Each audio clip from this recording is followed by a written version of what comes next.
Magandang umaga po. Narito na po ang magiging lagay ng panahon ngayong umaga ng Miyerkules, November 26, 2025.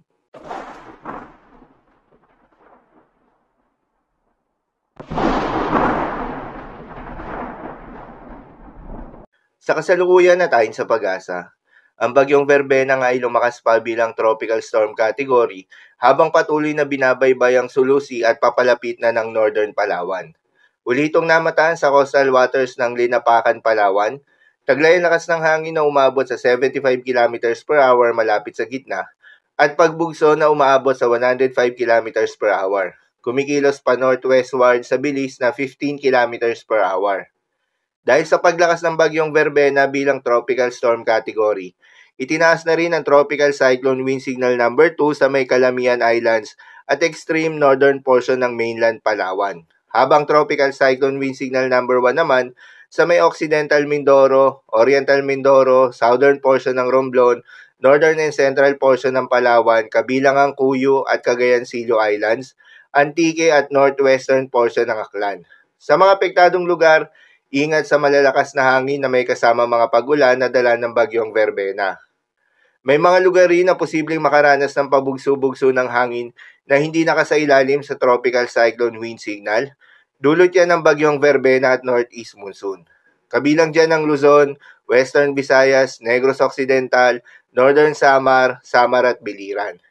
Dahil pa rin sa epekto ng bagyong Verbena, posible ngayong araw ang heavy to intense rain sa may Occidental Mindoro, Oriental Mindoro at Palawan.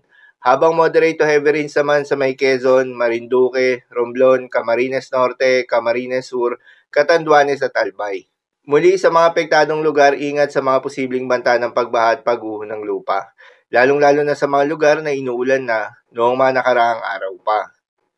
Para naman sa magiging track at lakas ng bagyong Verbena, patuloy itong kikilos pa northwestward sa may Sulusi at magla-landfall ito sa may northern portion ng Palawan at lalabas ng West Philippine Sea ngayong madaling araw. Inaasahan naman na lalabas ito ng Philippine Area of Responsibility bukas ng umaga. Ang bagyong Verbena nga inaasahan pang lalakas bilang severe tropical storm category ngayong araw at patuloy na lalakas hanggang bukas dahil sa favorable condition.